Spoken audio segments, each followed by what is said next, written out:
Welcome to my new vlog. So आप सब कैसे हैं? आई होप आप सब ठीक होंगे। और फ्रेंड्स, आज है वेडनेसडे और टाइम भी मैं अभी आपको बता देती हूँ। तो अभी टाइम हो रहा है 7:25 और हम लोगों की मॉर्निंग हो चुकी है। मैंने चाय पी लिया है, बस अब जा रही थी नाश्ता बनाने के लिए। सोचा आज अभी से ब्लॉग स्टार्ट कर दूं क्योंकि आज मुझे किचन की सफाई भी करनी है। और ये किचन की सफाई मैं कल ही कर लेती, लेकिन कल से मुझे कल बहुत ज़्यादा ही तगड़ा कोल्ड हो गया है। तो कल मुझे कोल्ड की वजह से फीवर आ गया था, इस वजह से कल मैंने कोई भी काम नहीं छेड़ा। तो कल मैंने मेडिसिन ली है, उसके बाद मुझे आज आराम है। तो मैं सोचा कि चलो फटाफट आज किचन की सफाई कर देती हूँ। तो चलिए फिर फटाफट मैं जा रही हूँ किचन में नाश्ता बनाने के लिए। पहले नाश्ता बनाऊँगी, उसके बाद मैं किचन की सफाई करूँगी, या फिर मैं देखती हूँ कि लंच बाद मैं किचन की सफाई करूँगी। ऐसे टाइम पे सफाई करूँगी कि मुझे 3-4 घंटे मिल जाए अच्छे से, क्योंकि किचन की जब सफाई हम लोग करते हैं तो बहुत ज़्यादा टाइम लग जाता है। देखने में किचन बहुत छोटा होता है, बट सबसे ज़्यादा टाइम उसी में लगता है। तो देखती हूँ अभी फ़िलहाल मैं कब स्टार्ट करूँगी। और जब किचन की मैं सफाई करूँगी और जो मैं टिप्स वगैरह यूज़ करती हूँ वो सारी टिप्स भी मैं आप लोगों को देती रहूँगी साथ ही साथ। सो फ्रेंड्स, मैं आ गई हूँ किचन में और ये देखिए मैं रेडी कर रही हूँ बैगन का भरता। तो सारी तैयारी हो चुकी है, बस बनाना है मुझे। और यहाँ पे हरी मिर्च भी धो के मैंने रखी है, इसे मैं फ्रिज में रखने वाली हूँ डब्बे में करके। और ये रहा मेरा मेथी, तो मेथी का पराठा बनाने वाली हूँ। तो मेथी को बॉईल कर रखा है मैंने। और यहाँ पे आटा ले लिया है, साथ में अब डालूंगी जीरा मिर्च और डालूंगी नमक, और नमक के साथ डालूंगी थोड़ा सा अजवाइन। तो अजवाइन के बिना तो कोई भी पूड़ी या पराठा अधूरा लगता है। तो फिलहाल मैं यहाँ पे थोड़ा सा अजवाइन डालूंगी और उसके बाद डालूंगी जो ये मैंने बॉईल कर रखा है मेथी, वो डाल दूंगी। और साथ में मैंने वहाँ पे साइड में कटोरी में रखा हुआ है ये मेथी का ही पानी है, तो आटा गूंदने में मेरे काम आएगा। और फिलहाल यहाँ देखिए आटा गूंद चुका है और अब मैं बना रही हूँ गर्मा गर्म पूड़ी। और ये पूड़ी इतनी टेस्टी लगती है, मेथी की पूड़ी। और कभी भी आपको मेथी का पराठा या पूड़ी बनाना हो ना, तो मेथी को हमेशा आप लोग, मैं एक बता दूं कि आप बॉईल करके बनाइएगा। बॉईल करके बनाने पे पराठा या पूड़ी बहुत सॉफ्ट बनता है, बहुत अच्छे बनता है। बहुत देखिए कितना अच्छा से पूड़ी फूल रहा है ना। सारी पूड़ियाँ मेरी ऐसी इसी तरीके से फूली थी और बहुत सॉफ्ट बनता है, बहुत अच्छा भी लगता है, टेस्ट भी अच्छा लगता है। और कच्ची मेथी का पराठा बनाने पे या पूड़ी बनाने पे ना, वो सबसे बड़ी बात है कि वो फूलता ही नहीं है, और उसके बाद थोड़ी देर बाद वो ना टाइट हो जाता है। तो आप कभी भी इसी तरीके से बनाइएगा। और ये देखिए मेरा बैंगन का भरता भी रेडी हो गया है। तो अब हम आज टेस्टी नाश्ता करने वाले हैं, बैंगन का भरता और पूड़ी। तो फिलहाल ये मैं नाश्ते की प्लेट तैयार कर रही हूँ आरू के लिए, और मैं जाके अभी आरू को दूंगी।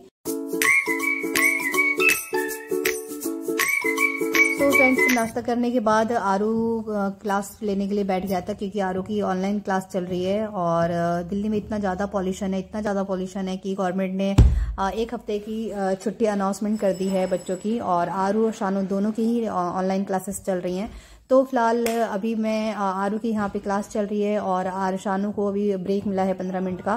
तो बीच बीच में इन लोगों को ब्रेक भी मिलता है। और 2 बजे तक क्लास चलती है आरू की, और शानू की चलती है 12:30 बजे तक क्लास चलती है। तो मैं शानू को फ़ोन में ही क्लास दिलाती हूँ और आरू अपना ये कंप्यूटर पे क्लास ले लेता है। तो फिलहाल ये सब दोनों बच्चों की क्लास होने के बाद, शानू को क्लास दिलाने के बाद मैं किचन में आई थी लंच बनाने के लिए। और लंच बना रही हूँ मैं यहाँ पे पुलाव, क्योंकि बहुत सारा आज किचन में काम है, इसलिए मैंने सोचा कि सिंपल सा पुलाव या खिचड़ी बना दूं। तो आरू से जब पूछा तो आरू ने कहा कि मुझे पुलाव खाना है, तो मैं पुलाव बना रही हूँ बच्चों के लिए। और पुलाव बनाने के बाद मैं लग जाऊंगी किचन में। और किचन में बहुत सारा काम है, बहुत टाइम लगने वाला है आज। तो फिलहाल डीप क्लीनिंग है, तो इस वजह से टाइम लगेगा। और मैं अपना किचन भी आप लोगों को दिखा रही हूँ कि किचन देखिए कि गंदा हो गया है। अब मैं आज किचन में डीप क्लीनिंग करूँगी तो सब साफ़ हो जाएगा। और यहाँ पे दिखाती हूँ आपको, शानू भी यहाँ बैठी हुई है। मैं फिलहाल आपको किचन दिखा रही थी, बट यहाँ पे शानू भी बैठी हुई है, शानू भी खेल रही है। और जहाँ जहाँ मैं रहती हूँ, आपको पहले ही बताया कि जहाँ मैं रहती हूँ तो वहीं रहती है। जहाँ मैं किचन में रहूँगी तो किचन में रहेगी, रूम में रहूँगी तो रूम में रहेगी। तो किचन में यहाँ ऊपर बैठ के खेल रही है डब्बों के साथ, जो मैंने डब्बे धो के रखे हुए हैं, तो उन डब्बों के साथ ही खेल रही थी। और फिलहाल यहाँ पे मैं पुलाव बना रही हूँ। तो यहाँ पे ये देखिए मसाला वगैरह सब कुछ भुन चुका है। अब मैं यहाँ पे डालूंगी चावल, और चावल डालने के बाद अब मैं इसमें पानी डाल दूंगी, और बस 1 सीटी आ जाएगी तो पुलाव हमारा रेडी हो जाएगा।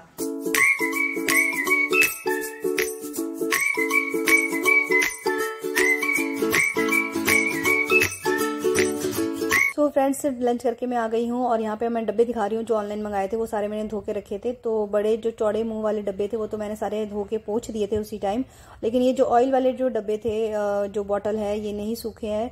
तो इसको मैं अभी रूम में जाके रखूँगी पंखे के नीचे ताकि वो सूख जाए।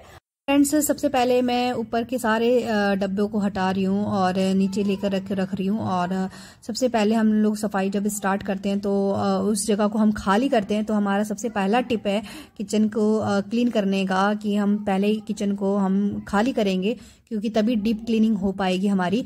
तो मैं फटाफट यहाँ पे किचन के सारे डब्बों को हटा रही हूँ। और इन डब्बों को पहले तो मैं सारे डब्बों को धो दूंगी, क्योंकि ये जो स्टील वाले डब्बे हैं वो ऊपर से थोड़े थोड़े से गंदे हैं, अंदर से वैसे साफ हैं। क्योंकि जब भी कोई सामान मेरा ख़त्म हो जाता है तो मैं उसी टाइम उस डब्बे को तुरंत धो देती हूँ, तो साफ रहता है। तो बस मुझे ऊपर से यहाँ पे मैं फ़िलहाल यहाँ पे इन डब्बों पे जूना मार के फिर कपड़ा मार रही हूँ गीला, और उसके बाद मैं सूखा कपड़ा मार के इसे साफ कर दूंगी। और जो मैंने प्लास्टिक के डब्बे दिखाए थे वो सारे रिजेक्ट करने वाले डब्बे हैं, तो फिलहाल मैं उन डब्बों को नहीं धो रही हूँ और जो मुझे रखने हैं उन्हीं डब्बों को धोऊंगी। तो ये डब्बे भी रिजेक्ट वाले हैं। तो फिलहाल सारा सामान मैं एक जगह इकट्ठा कर रही हूँ अपने लॉबी में। तो ये सारा सामान शिफ्ट कर दूंगी लॉबी में, और उसके बाद ही अच्छे से डीप क्लीनिंग हो पाएगी किचन की। तो आप सब भी किचन की जब भी डीप क्लीनिंग करें या किसी भी जगह की करें तो वहाँ से हर एक चीज़ हटा दीजिएगा, तभी डीप क्लीनिंग का कोई फ़ायदा होगा और अच्छे से सफाई हो पाएगी। तो फिलहाल यहाँ तो मैंने सब कुछ हटा दिया है और ये देखिए पूरा खाली हो गया है मेरा काउंटर टॉप और सारे शेल्फ खाली हो गए हैं। तो फ्रेंड्स मेरा सेकंड टिप ये होगा कि जिस चीज़ से हम साफ़ सफाई करनी है उन सब चीज़ों को एक जगह इकट्ठा रख लें। तो फिलहाल 2 जूना यूज़ करने वाली हूँ, तो 2 जूने रख लिए हैं मैंने, और साथ में बेकिंग सोडा, विनीगर, और साथ में यूज़ होने वाला है शैम्पू, और शैम्पू की जगह आप सर्फ भी ले सकते हैं। और ये है स्मॉल वाइपर जो कि काउंटर टॉप क्लीन करने में बहुत काम आता है। तो ये चीज़ें साफ़ सफाई में होनी ही चाहिए अगर आप किचन क्लीनिंग करने जा रहे हो तो। अब मैं एक लिक्विड बनाने वाली हूँ जिससे जहाँ पे सबसे ज़्यादा ऑयल जमा हो जाता है मैं उसे क्लीन करूँगी। तो यहाँ पे मैंने डाल दिया है बेकिंग सोडा और यहाँ पे विनीगर, तो दोनों को मिलाकर एक में ये लिक्विड तैयार हो जाएगा। तो इस लिक्विड को हम यूज़ करेंगे सबसे ज़्यादा ऑयली जगह पर, और मेरी किचन में सबसे ज़्यादा ऑयल जमा होता है इस विंडो पे। तो मैं इस विंडो पे पूरे विंडो पे मैं इस लिक्विड को लगाकर छोड़ दूंगी 5-10 मिनट के लिए, और उसके बाद मैं साफ़ करूंगी ताकि ये ईज़िली साफ़ हो जाए। और फिलहाल मैं यहाँ पे लगा रही हूँ, और लगाने के बाद मैं देखिए आ गई हूँ ऊपर की ये जो दीवारें हैं उसे साफ़ करने के लिए, क्योंकि मैंने वो लगा के छोड़ दिया था। और फिलहाल यहाँ पे जो ऊपर की जो दीवारें हैं तो उसे मैं साफ़ कर रही हूँ, और दीवारों पे धूल मिट्टी चिपक जाती है तो उसे अच्छे से झाड़ रही हूँ। और जो भी धूल मिट्टी गिरेगी मैं सब कुछ ये न्यूज़पेपर इस पे मैंने बिछा रखा था, तो उसी में सब कुछ मैं डाल रही हूँ सारा कूड़ा, और पूरी किचन में नहीं फैला रही हूँ। और फिलहाल यहाँ पे मेरी सफाई हो चुकी है, पूरी दीवारें मैंने यहाँ पे साफ़ कर दी है, झाड़ दिया है इसे अच्छे से। और मैं अब दूसरी तरफ आ गई हूँ और दूसरी तरफ की दीवारें सारी झाड़ रही हूँ। तो फिलहाल वो सब ऊपर की दीवारें साफ़ करने के बाद मैं फिर से आ गई थी, 5-10 मिनट मेरे हो चुके थे, तो मैं आ गई थी विंडो की सफाई करने के लिए। और सबसे ज़्यादा जो मुझे लगा है इस विंडो को साफ़ करने में टाइम लगा है।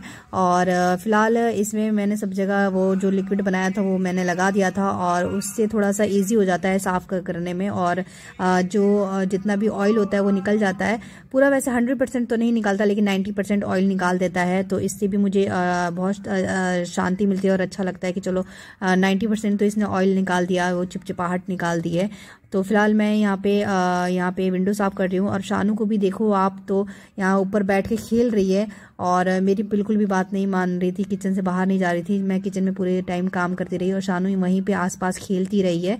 तो फिलहाल विंडो साफ़ करने के बाद और उसके बाद मैं देखो इसे उतार रही हूँ, और फिलहाल विंडो साफ़ करने के बाद मैं गैस पे आ गई। तो जो हमारा गैस स्टॉप होता है तो इसको मैंने अच्छे से साफ़ किया है। और ये जो मैं गैस का जो स्विच होता है ऑन ऑफ वाला, उसे मैं क्लीन कर रही हूँ। तो इधर वाला जो सेकंड वाला है उसे अभी मैंने क्लीन नहीं किया है। अभी फ़िलहाल मैंने इसे फर्स्ट वाले को ही खोला है और फर्स्ट वाले को ही क्लीन कर रही हूँ।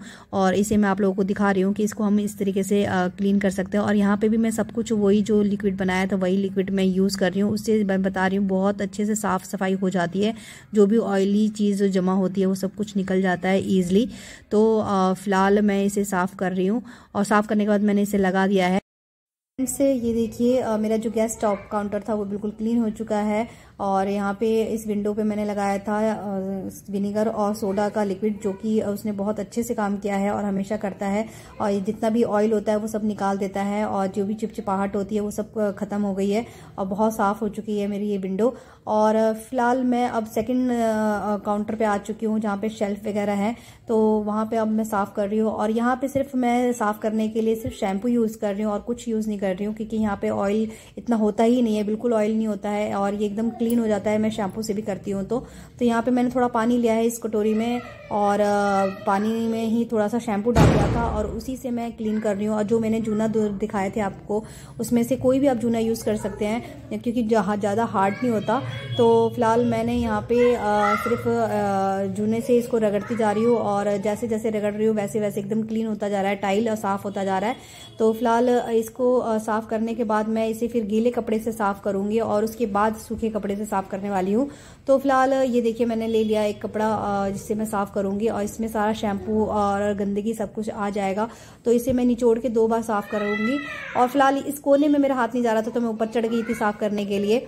तो यहाँ पे भी साफ़ हो चुका है और वो साइड मेरा बिल्कुल साफ़ हो गया था। उसके बाद मैंने ये जो रेक होता है, वेजिटेबल रेक होता है, इसमें फ़िलहाल मैं वेजिटेबल नहीं रखती हूँ, इसमें मैं कप वगैरह यूज़ करती हूँ रखने के लिए। तो इसको मैं साफ़ कर रही हूँ। और इसी तरीके से 2 मेरे पास पहले जो दूसरा मैंने साफ़ किया है उसको उसकी वीडियो मैं शायद नहीं बना पाई हूँ तो वो मैंने नहीं डाली है। और फिलहाल ये जो मनी प्लांट है हमारा आर्टिफिशियल मनी प्लांट, इसे मैं किचन में ही तार पे लगाती हूँ, तो उसको भी निकाल के मैंने साफ़ कर लिया है। तो फ्रेंड्स ऊपर का सारी सफाई हो चुकी है और सबसे लास्ट काम पे मैं अब आ चुकी हूँ। नीचे की सफाई करनी है मुझे। ऊपर की सारी सफाई हो चुकी है, टॉप काउंटर की सफाई हो चुकी है, सेल्फ की सफाई हो चुकी है, यहाँ पर सब कुछ पूरा ऊपर का क्लीन हो चुका है और ये लास्ट मेरा काम है नीचे की सफाई करने का। और फिलहाल मैं यहाँ से सारी सामान निकाल रही हूँ और आरू भी थोड़ी हेल्प कर रहा है मेरी, टीन वगैरह सब निकाल रहा है, जिसमें आटा है, चावल है और एक्स्ट्रा जो बर्तन होते हैं वो भी रखती हूँ मैं इन डब्बों में। तो फिलहाल ये देखिए ये सब कुछ निकाल के बाहर रख दिया है और ये देखिए मेरा ये पूरा किचन का सामान है तो फिलहाल मेरा किचन यहीं पे आ गया है, पूरा शिफ्ट हो गया है सामान के साथ बाहर लॉबी में। तो फ्रेंड्स नीचे का सारा सामान निकालने के बाद अब मैं नीचे करूंगी सफाई और मैं यहाँ पे लगा रही हूँ झाड़ू।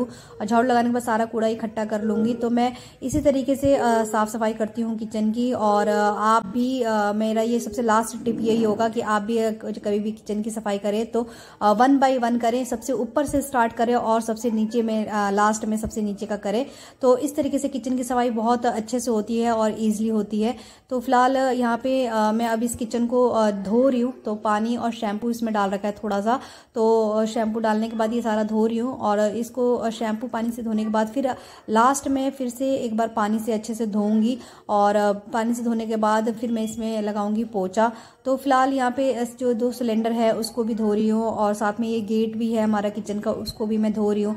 और ये जहाँ ऊपर तक जो टाइल है उसको भी रगड़ के झाड़ू से धो रही हूँ और साफ़ कर रही हूँ। तो जो भी धूल मिट्टी चिपक जाती है टाइल्स वगैरह पे वो सब निकल जाती है इस तरीके से धोने पे। तो फिलहाल मैं इसी तरीके से सफाई करती हूँ हमेशा और आज भी उसी तरीके से कर रही हूँ। और आप लोग भी इसी तरीके से आप किचन अगर साफ़ करेंगे तो आपका भी किचन एकदम साफ़ हो जाएगा, क्लीन हो जाएगा। और टिप्स मैंने आप लोगों को बताया है, अगर उस टिप्स के साथ अगर आप किचन क्लीनिंग करते हैं तो आप लोगों का काम बहुत ज़्यादा ईजी हो जाएगा। सो अब देखिए ये मेरा किचन पूरा क्लीन हो चुका है और बस इस क्लीनिंग के साथ ही मैं इस ब्लॉग को करूँगी यहीं पे एंड। और फिर मिलेंगे हम लोग नए ब्लॉग के साथ। तब तक के लिए friends bye and take care.